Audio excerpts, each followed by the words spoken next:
നമസ്കാരം കൃത്യമായി ഭക്തിയോടെ നിർവഹിച്ചവര് മുഅ്മിനീങ്ങളാണ്. അവര് നിശ്ചയം വിജയം കൈവരിച്ചു.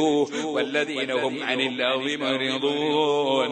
അനാവശ്യങ്ങളിലൊന്നും കടന്നു ചെല്ലാതെ ആവശ്യമുള്ളത് മാത്രം ഉൾക്കൊണ്ട് ജീവിക്കുന്നവർ അവരതാ മുഅ്മിനീങ്ങളാണ്, വിജയം കൈവരിച്ചു.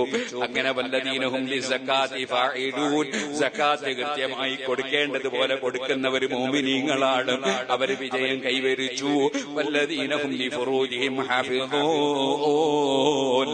അഥവാ സ്വന്തം ഭാര്യമാരുമായി ബന്ധപ്പെട്ടുകൊണ്ടല്ലാതെ ലൈംഗിക ആസ്വാദനം നടത്താതെ നല്ല ക്ഷമയോടെ പടച്ചവനെ പേടിച്ച് രഹസ്യവും പരസ്യവും അറിയുന്ന അല്ലാഹനെ പേടിച്ച് ജീവിക്കുന്നവർ അവർ മുഅ്മിനീങ്ങളാണ്, വിജയം കൈവരിച്ചു. വല്ലദീനഹും ലിഅമാനാതിഹിം വഅഹദിഹിം റാഊൻ. കരാറ് പാലിക്കുകയും വാക്ക് ലംഘിക്കാതിരിക്കുകയും ചെയ്തുകൊണ്ട് ജീവിക്കുന്നവർ മുഅ്മിനീങ്ങളാണ്, ആ മുഅ്മിനീങ്ങൾ വിജയം കൈവരിച്ചു. ഇങ്ങനെ ഖുർആൻ മുഅ്മിനീങ്ങളെ ലക്ഷണം എണ്ണി പറഞ്ഞിട്ട് അവർക്ക് സ്വർഗം കൊടുക്കുമെന്നല്ലേ പറഞ്ഞത്.